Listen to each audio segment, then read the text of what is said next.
윤 정부 서민 취약층 예산 확대, 아랫돌 빼 윗돌 괴는 꼴. 장박원 에디터. 윤석열 대통령이 지난달 31일 국회에서 내년도 정부 예산안 시정 연설을 했다. 연설 내내 경제와 민생을 걱정했다.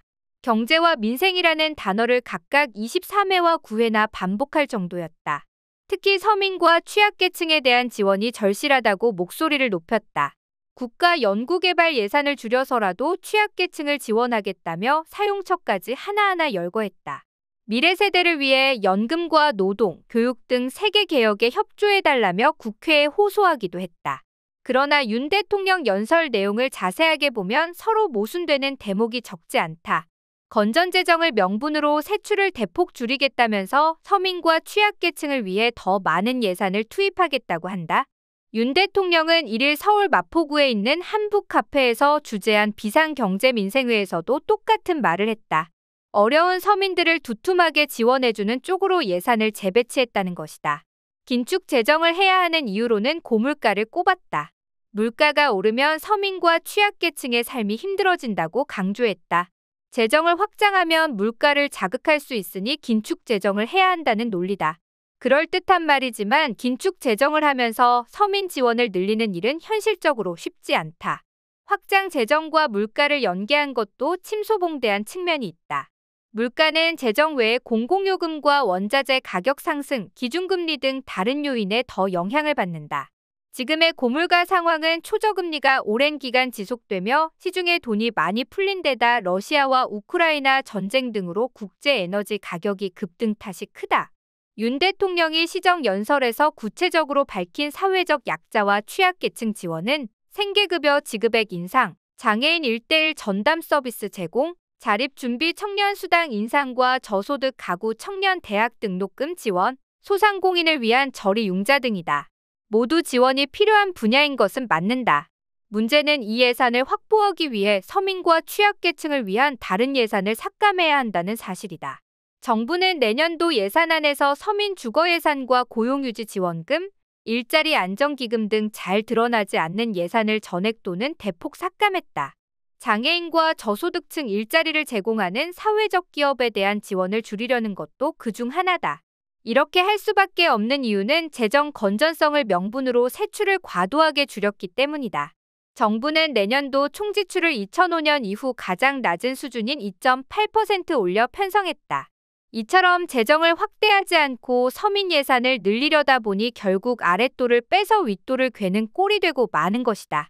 가장 황당한 대목은 구조조정을 해서 마련한 3조 4천억 원을 약 300만 명의 사회적 약자와 취약계층을 더 두텁게 지원하는 데 배정했다는 부분이다. 국가의 미래 경쟁력을 높일 R&D 예산을 일회성 복지 비용으로 쓰겠다는 뜻이기 때문이다. 사회적 약자를 위한 예산을 늘리는 건 조우나 R&D에 투입할 재원을 전용하겠다는 발상은 이해하기 어렵다. 당장 과학계는 미래를 포기하자는 것이냐며 반발하고 있다. R&D 예산을 감축하면 대학원 연구생들의 인건비를 주지 못하는 사태가 벌어질 것이라는 말도 나온다. 윤 대통령이 과학기술계를 카르텔로 몰고 선진국과 비교하면 많지도 않은 R&D 예산마저 삭감하겠다고 하자 해외로 떠나겠다는 연구원도 줄을 잇고 있다. 국회 과학기술정보방송통신위원회 간사인 조승래 더불어민주당 의원은 사회관계망 서비스에 올린 글에서 윤 대통령은 과학기술계와 사회적 약자를 이간질하겠다는 것이냐며 과학기술 혁신과 복지 증진은 모두 헌법이 부여한 국가의 의무인데 헌법상 의무를 저버린 국가의 무책임을 계층, 집단 간의 싸움을 부추겨 해결하겠다는 건 얄팍한 인식이라고 비판했다. 연금과 노동, 교육 개혁에 대한 대목도 말잔치로 들릴 뿐이다. 윤 대통령은 연금 개혁과 관련해 최고 전문가들과 80여 차례 회의를 통해 과학적 근거를 축적했으며 24번의 계층별 심층 인터뷰를 통해 국민 의견을 경청하고 여론조사도 꼼꼼하게 했다며 국회가 초당적 논의를 통해 연금 개혁 방안을 법률로 확정할 때까지 지원하겠다고 했다. 정부가 방대한 자료를 축적했으니 이제 국회가 결정할 일이라는 뜻이다. 정부는 지난달 27일 국민연금 종합운영계획안을 발표하며 수급 개시 연령 조정이나 보험료율, 소득대체율 등 구체적인 수치를 제시하지 않았다. 가장 중요한 내용을 빠뜨린 방안을 내놓자 맹탕 개혁안이라고 비판이 쏟아졌다. 이에 윤 대통령은 또 전 정부 탓을 하며 숫자만 제시하는 것으로 결론 낼 수 있는 문제가 아니다고 강변했다. 윤 대통령이 아무리 우겨도 연금개혁은 보험료율과 소득대체율, 수급 연령 조정을 구체적인 숫자로 명시하는 게 핵심이다. 그것을 뺀 채로 국회로 공을 넘기는 것은 개혁을 하지 않겠다는 것과 같다. 노동개혁 성과로 꼽은 한국노총과 민주노총의 회계 공시 결정도 윤 대통령 연설과 사실이 전혀 다르다. 양대 노총이 회계 공시에 참여하기로 한 이유는 정부의 노동 정책에 따랐다기보다 조합원의 경제적 불이익을 막기 위한 차원이다. 윤석열 정부 들어 노동개혁은 사실상 후퇴하고 있다.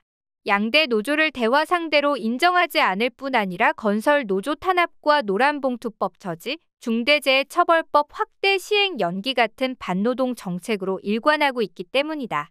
이재명 민주당 대표는 1일 최고위원회의에서 윤 대통령 시정연설에 대해 재정 건전성에 대한 집착만 더 강해진 것 같고 민생 위기에 대한 실질적 대책 없고 R&D 예산 삭감에 대해서 합리적인 설명보다는 무책임한 변명만 있었던 것 같아 안타깝다고 말했다. 이 대표는 또 병사 월급을 올리겠다고 했는데 병사들 복지 예산은 1,857억 원이나 삭감하겠다고 한다고 지적했다. 그러면서 조삼모사의 고사성어를 빗대 국민을 원숭이로 여기는 것은 아닌지 하는 생각까지 들 정도였다고 질타했다.